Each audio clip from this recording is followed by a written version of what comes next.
Brick, are you just looking at things in the office and saying that you love them? I love lamp. Do you really love the lamp, or are you just saying it because you saw it? I love lamp.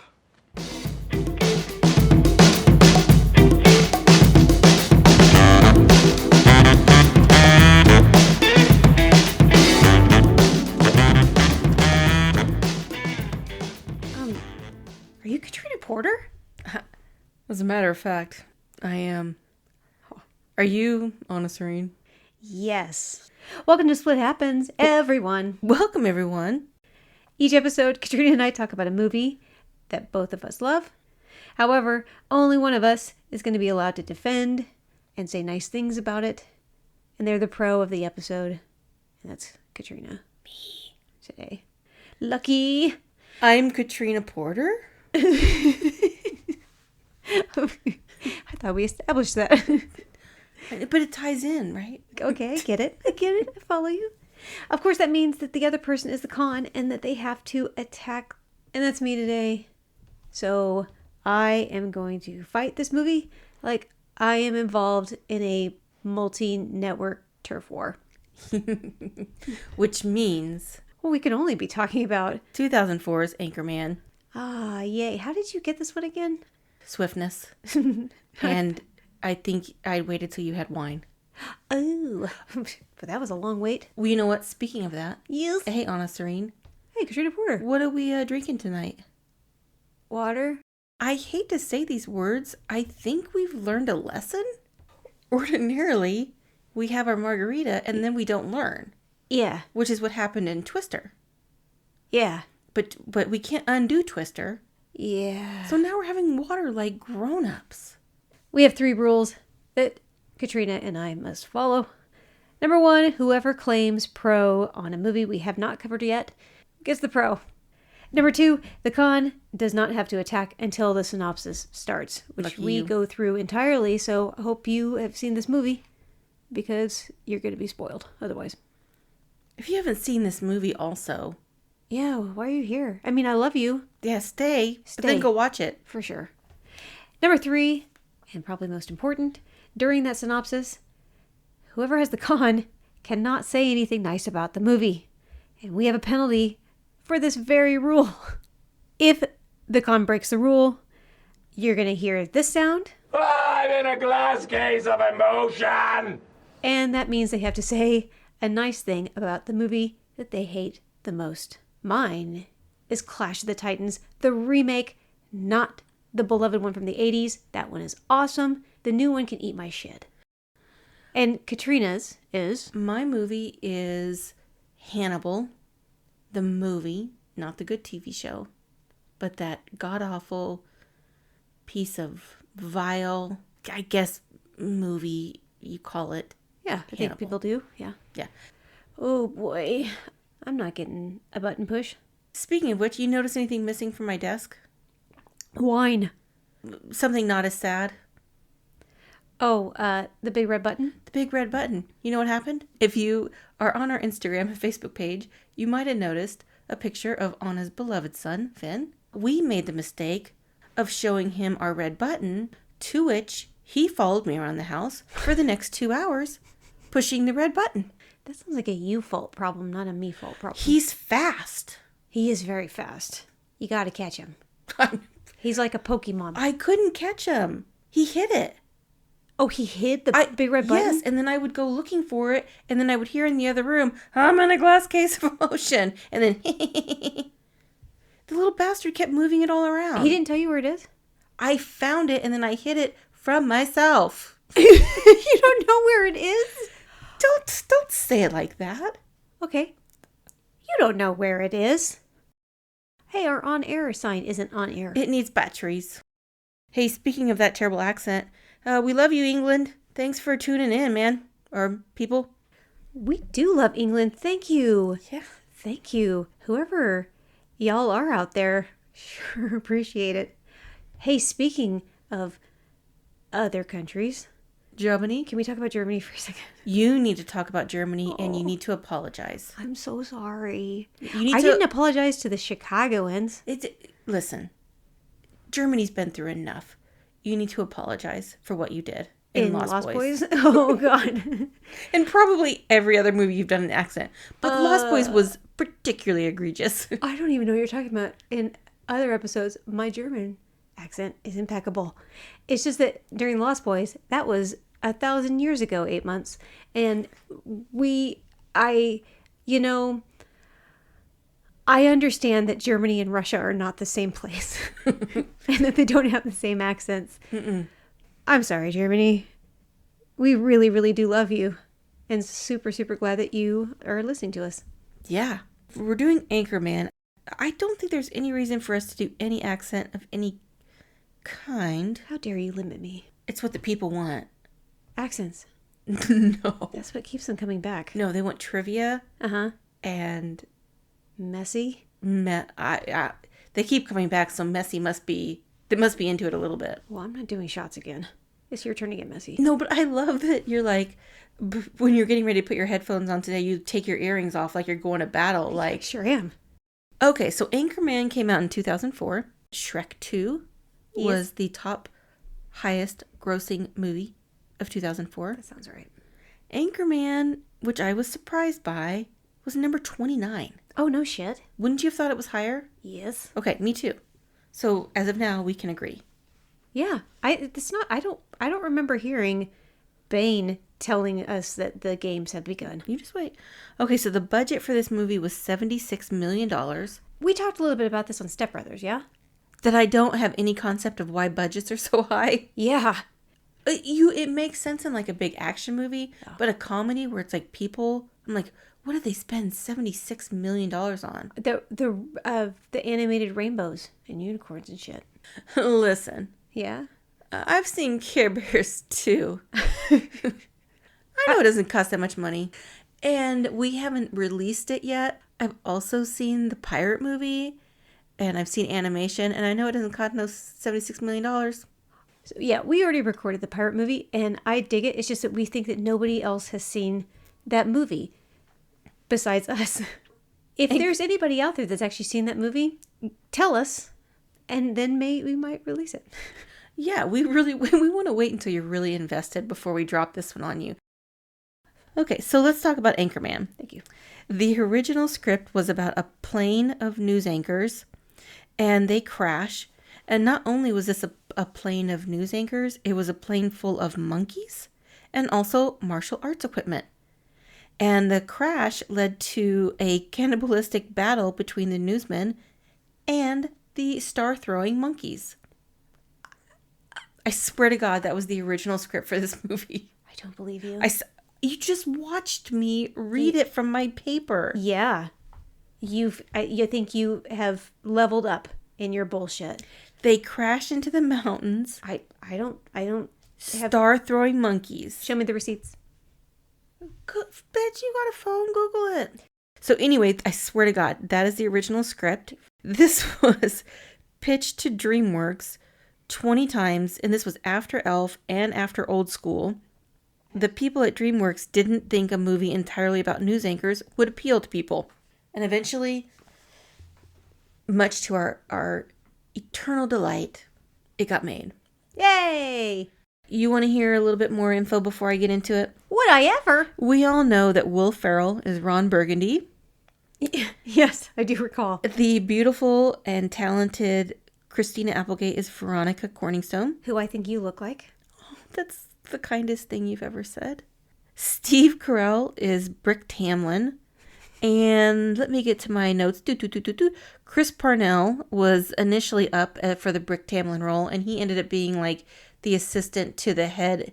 Was he editor or I don't know what producer, his role is, maybe? but Producer. he was pretty much under the head guy. We all know that Paul Rudd, who doesn't age and is a snack, Paul Rudd is Brian Fantana. Ben Stiller was up for that role. Oh. Right? Okay. And as we know later on, Ben Stiller is in part of that little kerfuffle between all of the news teams. David Koechner is Champ. John C. Reilly was up for the role. Oh, okay. Right? But he did Aviator instead. Ever heard of that movie? Oh. Right. Garth, who's played by Chris Parnell, who is the assistant to the producer or editor, whatever he is, who's played by Fred Willard, R.I.P. Yeah. The role for that was initially offered up to Dan Aykroyd. Oh, I think Fred Willard was probably somebody that could just pop into a role like on the fly. He was such a good improvisationalist. I think you confused what I said because you weren't listening. Dan Aykroyd was up for the role of Garth, who's the assistant to the Fred Willard character. Garth was played by Chris Parnell. Yeah, I thought you said somebody else was up for the role of Garth. Oh, Brick. No, Chris Parnell was up for the role of Brick. This is getting really confusing. Okay, listen, everyone is where they should be. Can you just like draw a chart for me or something? Sure. I'm a visual. You know what? I'm a kinesthetic learner. Everyone knows who's in this. Okay. This was directed by Adam McKay. He has been nominated for 7 Oscars. He's won 1. He won for Best Screenplay for Big Short, which coincidentally also had Steve Carell. Hey. Yeah. He didn't win last year? No. Nothing. No. Goose egg. Goose egg. He's won an Emmy as executive producer for Succession. Oh, what? Well, that was fascinating. Yep. Okay. Have anything you want to say? Oh, yeah. Do it. I really struggled to give up this one. I really, really wanted to take the pro on it. But sometimes you gotta just play with the cards that you're dealt with in a game of cards. And these are my cards. Con cards. I've got the con card. I'm the con. Welcome to the future of what Anna's takes are going to look like. Very rarely do Anna and I do our notes together for a movie, but we were watching this at the same time, and it was hysterical to watch Anna's fingers just hovering over her keyboard, doing nothing. I was doing something. I was like open mouth, gleefully like watching the movie, smiling like an idiot. All right, play the fucking song. All right.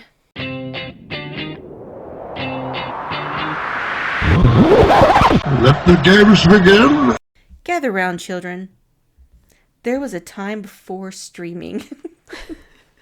And I know that doesn't make any sense to anybody that's under... Oh, goodness. When did streaming start? I don't think you should try to... Okay. Okay. We start with a montage, and you know how much I love a montage. You do really love a montage. You know, I can hate a movie, and if they throw a montage in there, I'll give it a 4. Well, 4 out of what? 10. Oh, okay. I just want to find out what the Jesus scale is. Christ, what scale do you use? I don't know. You can't be trusted, you crafty hoe. The montage is basically introducing the news team, which there were about 20 different versions of people introducing themselves, and it was all improv. They improv'd a lot of this movie. Yeah. Did they improv all the misogyny? Probably. No, I think all of that was written in to show how people shouldn't be. Well, no. All I have to say is, Scotchy Scotch. Brick Tamlin delivers the weather like I would. Like, there's some weather over here, and I love puppies. He doesn't seem very professional. How the hell did he get that job? Well, he's in one of those work programs that lets people who have... No. Go on. Please. We were just complaining that we don't get enough comments from people. Listen, this news team, they love diversity. And even though they're all white, they love diversity. And they have Brick as part of their team to show that they don't all have to be... Intellectually functioning? Yeah. I mean, I would argue, and this is not a criticism, I would argue that Brick doesn't struggle any more than several other members of the news team. Cut to a pool party. And then these news people, they just like to have a good time. It's where Brian Fontana mentions his penis. He calls his penis the octagon. What does he call his testicles? My left one is James Westfall, and my right one is Dr. Kenneth Noisewater. Champ Here. I'm all about having fun. Start a fire in someone's kitchen. Maybe go to SeaWorld, take my pants off. That doesn't sound okay. And then they talk about Brick Tamlin. He's like, I like to eat ice cream, and I really enjoy a nice pair of slacks. Years later, a doctor will tell me that I have an IQ of 48, and am what some people call... Mentally Retired. We don't say that word. He's putting mayonnaise in the toaster. I'm not saying it's my favorite part. I'm just saying that some people like toasted mayonnaise. So they're having a great time at the pool party, and then in walks the gorgeous, the smart Veronica Corningstone.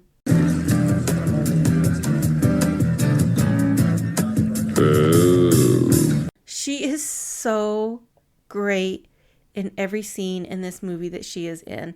Ron Burgundy immediately hones in on her, and he pulls the whole "don't you know who I am?" And then he tries to start over, and he kind of double downs and makes it worse. And he's like, I want to be on you. Wait. So I guess I'm a little bit confused that she has, I assumed, interviewed and applied for this. She's a smart individual. I'm sure she would have researched the town she's going to be in before she goes there, and probably, I don't know, any of her coworkers. She seems completely unaware of who Ron Burgundy is, even though he is the star anchor of the show she's about to go to.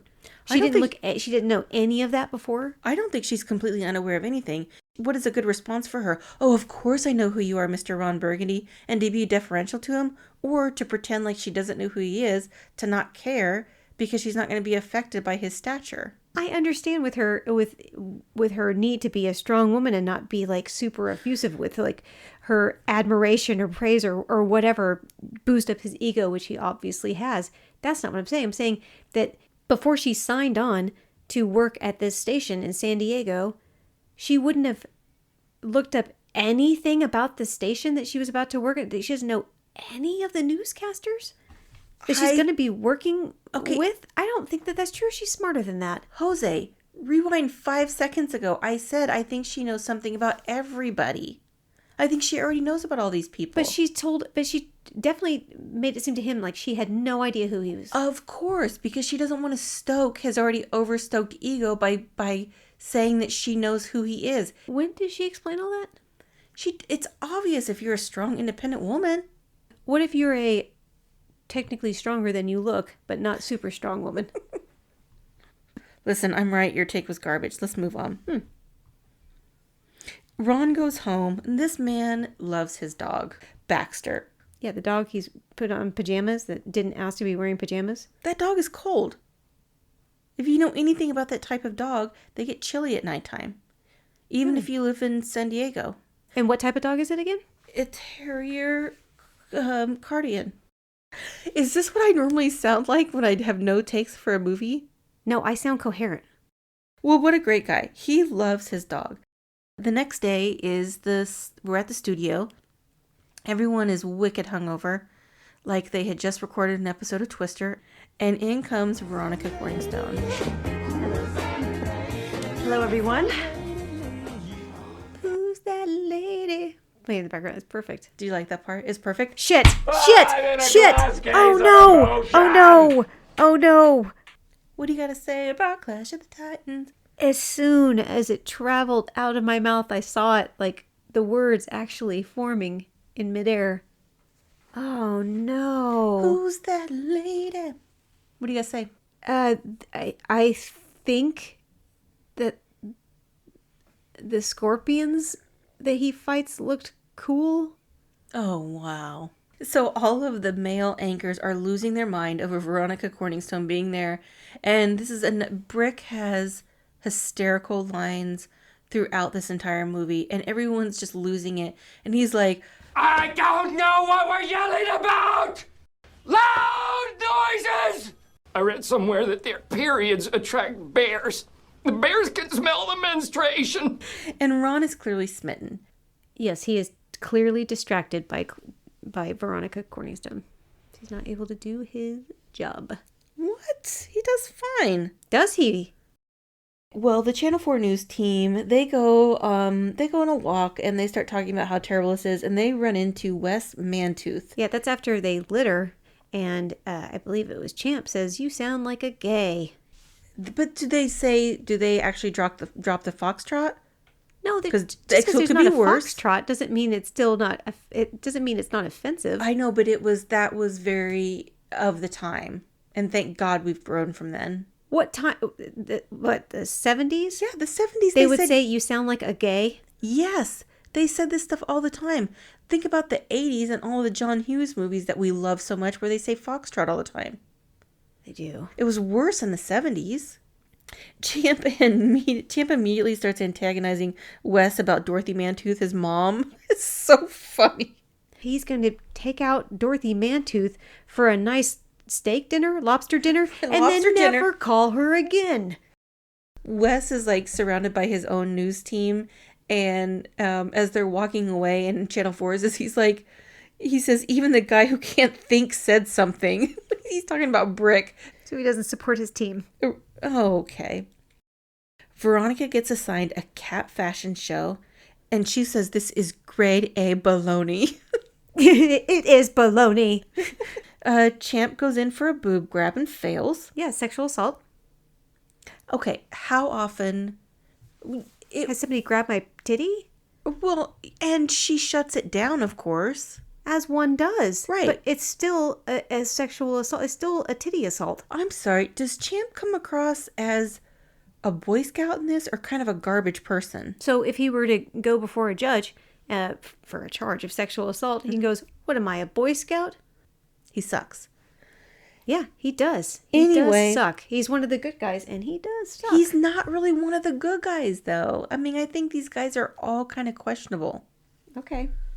You tell me this. Yes. How many times do you think, since 2004, we have quoted Sex Panther? You mean the thing that 60% of the time, it works every time? Pungent. Stings the nostrils. He's like, Brian, I'm going to be honest with you. That smells like pure gasoline. and it's Paul Rudd, and I feel like even Paul Rudd can't get away with wearing Sex Panther. He cannot. He also is a minor character in this. He's underused. Defend that. He's part of an ensemble. Ensemble? Yeah, he's part of an ensemble, and he plays his role perfectly. Que pas? Oui. I don't know what that word is. Paul Rudd is not as mainstream of an actor in 2004 as he is now. Yes. Since he's done, I don't know, Marvel movies. Has he done any of those? He's done most of them. Well, what? He wasn't in Marvel. Paul Rudd Yeah. is Ant-Man. He was? I love that movie, 1, 2, 3 Pro. You tricked me. I've been deceived. You pulled a ruse. I don't even know where I'm at. What did I even agree to or lose? The Ant-Man or the Marvel series in general? Yes. No, I already have Black Panther and Thor Ragnarok. I'll take Ant-Man. Fine. Only because you want it. Will I say yes? By our stupid rules. What are you looking at? Well, The abs? it is 7 o'clock. After 7 o'clock. Okay. So it No, hasn't you're started- going to focus. It hasn't started yet. It's the Stanley Cup playoffs. We were in this studio during the AFC West Championship game. I don't know what that is. That's the Chiefs were in it. That's the game they play to get in the Super Bowl. We were in the studio, and I Yeah. was focused. As I was as focused as Sex Panther is effective. It's not effective at all. 60% of the time. You know what? I'm going to go ahead and call 60% of the time. It works every time. I don't think that that's right. You know what? Fuck him. Fuck math. They go out back and they hose him down because that's the only thing you can do when you're wearing Sex Panther. Ron is working on his guns Jesus Christ. in his office trying to impress Veronica, as men do. Ew. I think that this movie gave men an excuse to be misogynistic and just disguised it as quotes. This movie probably pretty accurately displayed what it was like to work in a very male-dominated world in the 70s. Probably not so different from how it is to work in a male-dominated world now. I don't know. Is there anyone that I know that is a female who's highly skilled that works around males all the time who maybe isn't as valued as she should be? Anyone that you can think of, Chef Anna? I'm going to go cry under my desk. Go cry with your box of sugar. Ron clearly has a big old boner as he's talking to Veronica. And he looks down, and instead of being like awkward, he's like, don't act like you're not impressed.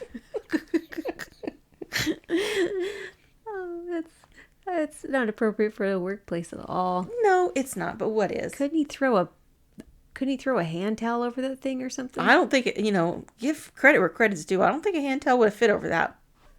Jesus Christ. Hand towels are like 2 feet long and like a foot wide.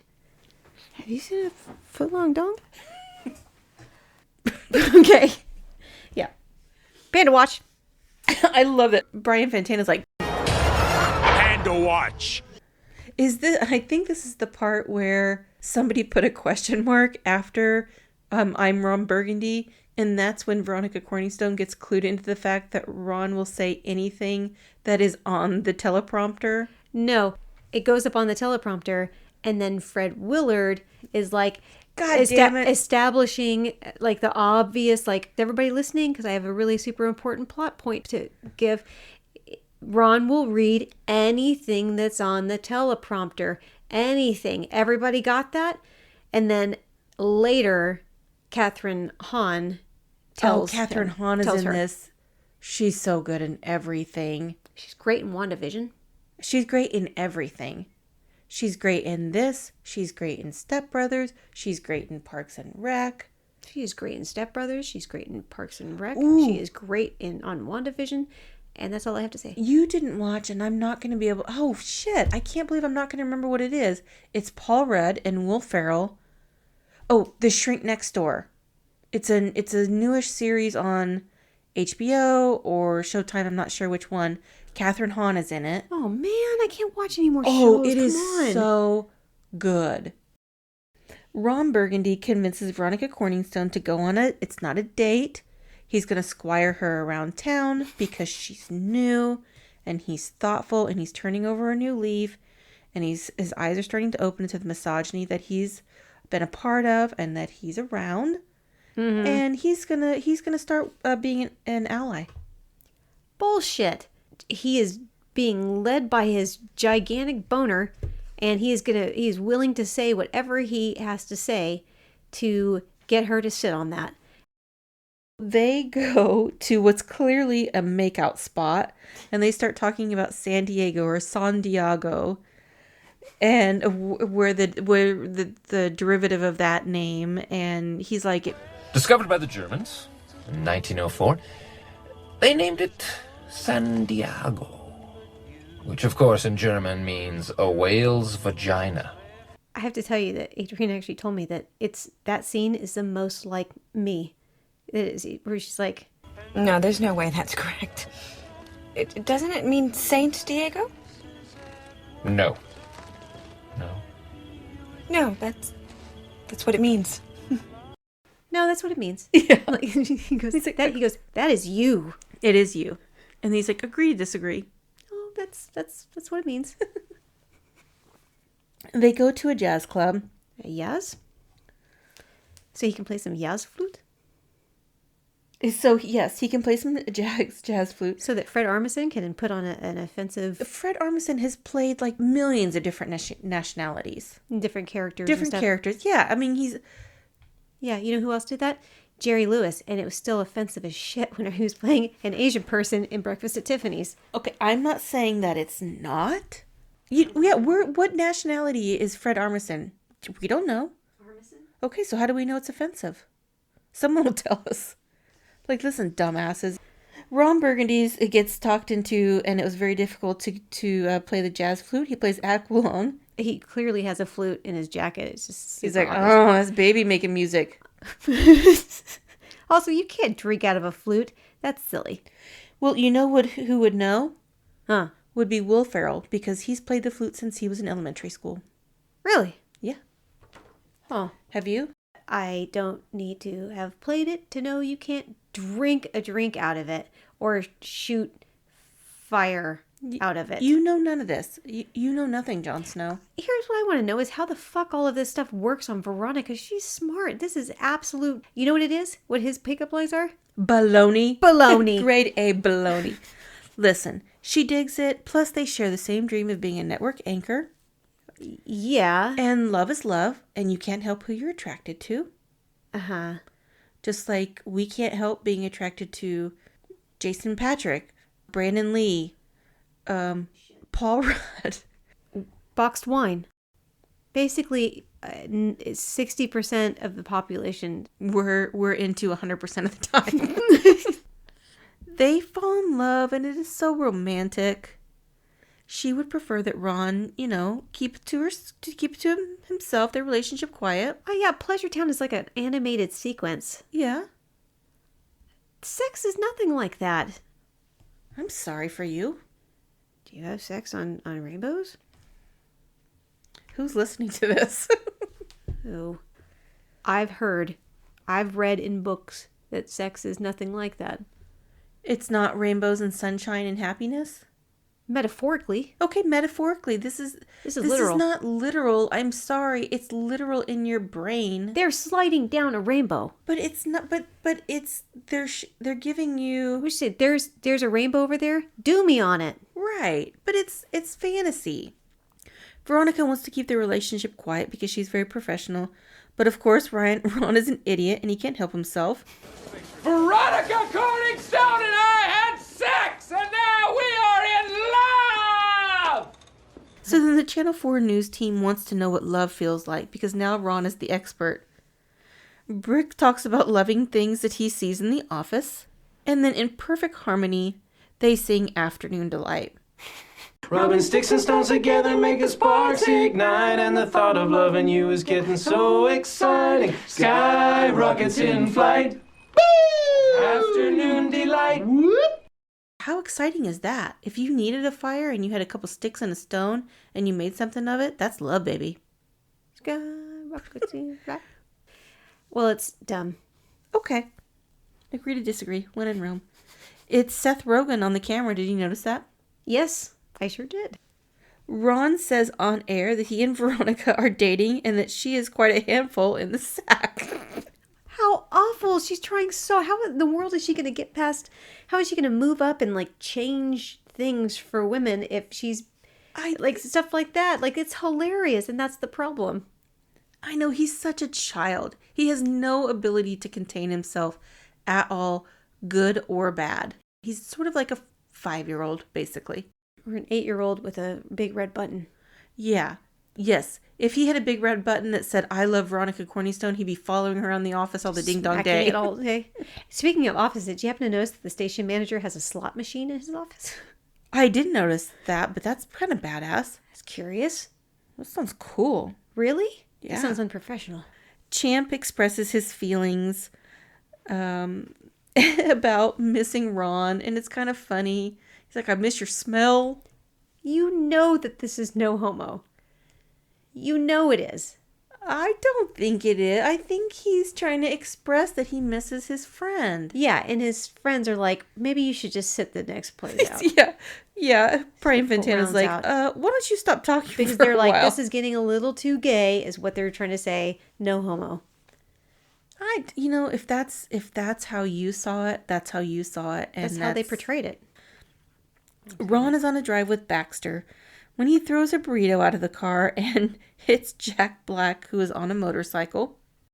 Jack punts Baxter over the bridge, and Ron loses it in a phone booth, and that's where we get our I'm in a glass case of emotion! How are you okay with a dog getting kicked, even a fake one? Do we have 5 different episodes where you are upset about a stuffed bear being assaulted or being, implied that a stuffed bear is being having sexual relations? I would like you to play the clip where I said that I was okay with Baxter getting punted over the bridge. I'm saying now, how is this okay? It's not okay. This would not only be one of your talking points or one of your arguments if this was switched. You would be talking about it throughout the entire episode. I think it would be not okay if, spoiler alert, we didn't know if we don't know now that Baxter actually didn't die. Mm. But it just completely devolves Ron Burgundy's life. It does. We're about to get to another gay slur, so I can't wait. Veronica is taking the news over for Ron, and the news team is not having it. Ron finally gets back to the studio, and he does not take it well, and he calls her a scorpion woman, and they break up. They have an argument. She's like, I told you I wanted to be a newscaster. He's like, I thought you were kidding. I wrote it in my journal. I laughed about it later. You're right. That's a funny part you just said. No, I didn't say it was funny. I'm saying what is going on in the scene. We're in that as a gay slur. I didn't say that part was a gay slur. I said one was coming up. Oh, okay. Well, they break up. Mm-hmm. And Veronica's made co-anchor. Mm-hmm. They exchange some insults. And Yeah. yes, he does call her a dirty pirate hooker. Yeah, he does. And then she says, jazz flute is for little fairy boys. Right. Which is a terrible thing they said in the 70s. And thank God they don't say that anymore. He tries to prank her. You're watching Channel 4 News with 5-time Emmy Award-winning anchor Ron Burgundy and Tits McGee. Good evening, San Diego. I'm Veronica Corningstone. Tits McGee is on vacation. It's funny, right? She did do that. She did do that because she's so smart. Do that. I'm so glad that they had that so that a whole bunch of men now can call women Tits McGee. And only men do that. We call people Tits McGee all the time. I don't remember that. It's usually when we're making fun of Mel Gibson. Sugar tits. Oi. Oi. Ron keeps pranking... Uh-oh.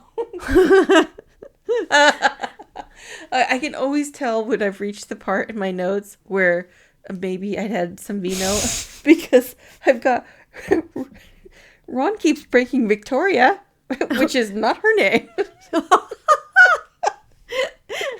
And she is too smart for his tricks. Who, Victoria? Victoria is. News team goes shopping to cheer themselves up and runs into evening news. Yeah. Fight starts to break and Channel 2 shows up. Yeah. Then Public News shows up. Yeah. Then the Spanish language news shows up. Who's the anchor for that? Ben Stiller. Boy, this movie just loves making fun of other nationalities. Yep, they did it twice. And actually, I think they only... At least. I don't think... I mean, if your perception is they were making fun of it, then I guess that's for you to figure out for yourself. Are you insane? They enter the scene shaking maracas. It's like it's an ode to West Side Story. No, it is an ode to racist stereotypes. No, it gave me West Side Story vibes, and there's nothing wrong with that. That's racist stereotypes too. Oh yeah, Tim Robbins is the Public News person. Luke Wilson is Channel 2. This fight is hysterical, and I will hear nothing different. Okay, well, a guy is on fire. That's weird. And Luke Wilson's fake arm is ridiculous. Okay, Brick kills someone with a trident. He get a trident. They're fighting, and they say, we only have one rule. Yeah. Which is? There are no rules. No, they said, don't mess with the face. Because Ben Stiller is like, of course. Like a super... That's a terrible accent you're doing. Yeah, it's a terrible accent. He did too. And so they fight, and they all break the one rule that they gave each other. I know. The only rule. Shockingly, these dumbasses are not rule followers. They seem to, like, all agree on it, like, 5 seconds ago. That was the point of having rules if no one's going to follow the rules. Brick has a trident. Things are a little loosey-goosey. Ron and Veronica get into a fight. Another fight. Veronica kicks his ass. Veronica starts playing tricks on Ron. The worst one is probably where he says, go fuck yourself, San Diego. And then Garth is so upset. Putting it on the teleprompter. Right. Everybody, remember, don't forget what they said very clearly. Ron Burgundy will read anything you put in front of him. Garth is real upset. He's like, poop, Mel. I trusted you, Ron Burgundy. Yeah, people turn on him really fast. Yeah, it's fickle. It's the 70s. Catherine Hahn is criminally underused in this movie. If everybody that is good in this movie would have huge parts, this movie would be 12 hours long. Everybody is brilliant in this movie. This movie is casted so Well, So let's just underuse Catherine the Hahn. problem is they don't have any throwaway actors in any character. Like, they're all great. Your face is a throwaway actor. So no one was able to double check what went on the teleprompter? There's not a single other... This is going out into the news. This is a professional TV news station. Even in the 70s, I think somebody would have said, hey, let me take a peekaloo at the teleprompter and make sure everything is okay. Veronica's having a little buyer's remorse. Ron sees the news team and Brick starts to go towards Ron, but Fantana calls him over like a dog. Did you happen to notice that Veronica's apartment, everything is white? Because she's such an angel, except for some of these times. So whenever she and Ron eventually get together, that's not going to work for him because he has a dog. And you can't have a dog and a whole bunch of white furniture. That is so stupid. You need to apologize for that take right now. Never. Veronica is at Panda Watch. Panda Watch. And Public News, of all people, pushes her into the bear pit. Yeah, that was rude. It's old Vince Vaughn. No, it wasn't Vince Vaughn. That's It right. was Tim Robbins from Public News that pushes her in. That's right. Public News. Yeah. Yeah. Ron assembles the news team. With a conch shell. Yeah. With a conch shell. Yeah. Nothing. That's totally logical to you. Well, this movie isn't real. Fictional characters. Yeah, this is silly. Guess what? Eat my shit. Baxter's still alive. Thank God. Yeah, he's just now getting out of the water? This is like 3 months later. Yeah, he was on a vacation. Can you imagine how hard it is to live with Ron Burgundy? Baxter was probably like, I'm going to take a few minutes for myself. He was in the water for 3 months. No. Yes. That was 3 months later. Okay, but where does it show that he was in that water the entire time? He liked to go in and bathe, and then he would go out and he would sun himself. That is baloney. They show him getting kicked into the water, and then 3 months later, it shows him getting out of the water. This is a special dog. Thank you for making my point. Is he impervious to water and also doesn't need to eat for 3 months? Yeah, and he knows Spanish.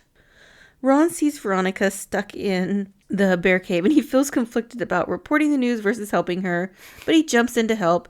Which, is it stupid? Yes. Is this where Lucas's other arm chopped Yes. off and it looks even more ridiculous? The whole news team jumps in, and Brick says, "Look, Ron, I'm riding a hairy tractor." And before you start in, that bear did consent. I have trivia about that. The bear consented. Every bear consented. You have trivia that the bears consented. Yes. Even during Panda Watch. Panda Watch. Yes, all of the bears were into it. Totally. Baxter saves the day and lets the bears know that the humans mean them no harm. And I love when animals come together to help mankind. Yeah, if only Leia would learn another animal language. I just need her to or her own. I just need her to go outside and poop. She's not going to do it. I know. It's not going to happen. I know.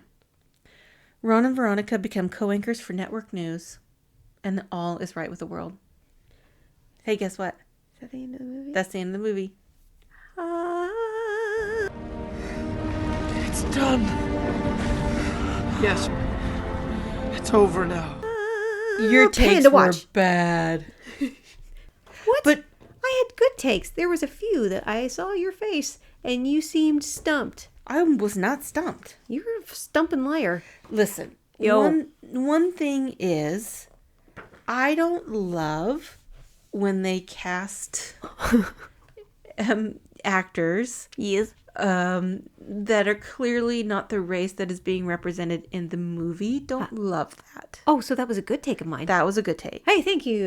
It was a layup, but I agree that is problematic. And I don't like it. It's why we're not doing Breakfast at Tiffany's. Yeah. Because that is so bad. That is so bad. And I really, really like that movie. Yeah. Speaking of Leia, that was her tippy tapping up there. Oh, she's barking at something. She loves rabbits. She doesn't love rabbits. She loves to destroy rabbits. She wants to eat rabbits. She loves them so much she wants them to be in her tummy forever. She can't have him in her tummy. She is as big as a rabbit. I thought it was going to be harder to attack Anchorman. You did not have great takes, dude. What? My takes were brilliant. No, except for the one about Ben Stiller and probably Fred Armisan. Nuh-uh. What? There's Veronica, or Victoria, as you like to call her. She's like, jazz flute is for little fairy boys. Okay, however... Awful lot of foxtrot type of language in here. Yes, however, riddle me this. What? Pray wait. Was this not what often was said during the 70s and probably 80s and 90s and 2000s and even sometimes still now, which is terrible? Yeah, definitely. Yeah, it's not good. But they're using it as a joke. They're not making it. Kevin Smith once told somebody that complained about the movie Chasing Amy that one of the characters in that, I think it's Brody, was horrible. And she was like, she just needs a good, lesbian just needs a good dickin' or something ridiculous like that. And this fan was really upset about it. And he said, I made the fool say that because he's the fool. Like it's ridiculous for him to say, and it's saying like, of course it's not right. He's an idiot. Mm-hmm. But everybody's saying it in this, including Victoria Corningstorm. You know I hate every time anything like that is said in a movie ever. I hate it. Yes. Yeah. I hate it. That's it. Yeah. Okay. I thought there was a ... like ellipses after. I hate that. No, there's no but. That was a period at the end. Yeah, it's a period. I don't like it. Okay. I don't like it. Too often in movies from the 70s and 80s especially, used as a way to diminish someone or cut them down. And I hate it. Mm. So usually we would say, we'd ask like something related to the movie, like what is your favorite blah, blah, blah, blah, blah. But I just want to hear about people talking about the pirate movie. I definitely want to hear it. If anyone out there, if a single person yeah, actually knows that movie, not just like Googles it and goes, oh yeah, Christian McNichol's in the movie. Mm-hmm. I want receipts of why you like that movie, and we're gonna know. Yeah. You can get a hold of us to let us know all about your love for Pirate Movie. We are on Split Happens Pod on all of the socials, splithappenspod.com. Yep. And then every Tuesday on our socials, I put out the chapter titles that Anna gives us to help structure our notes. And if you can figure out the movie that we are getting ready to release, you can tell us and we'll say, hey, good job. And then also, as a bonus, if the episode's ready, we will release it to you early. Fingers crossed. Yeah. I'm going to pull my shit together one of these days. Well, and we're not going to... I think we've successfully learned from Twister. I don't think we're going to get so hammered that we can't record for 3 weeks. Are you insane? We do this every time. I want to go ahead and point you back to Practical Magic and The Crow. I know, but Twister was its own Twister. More than The Crow? Yeah. I was using my desk to keep me upright. I know, but I think in Twister you just given up on that and you were just falling all over the place. No, I'm sorry. That was a different episode. Well, thank you so much, everybody, for listening. We love you. This makes our day, makes our week, it makes our month. It will make our year when we're a year into it. We're Split Happens. Goodbye, everybody. Goodbye, everybody.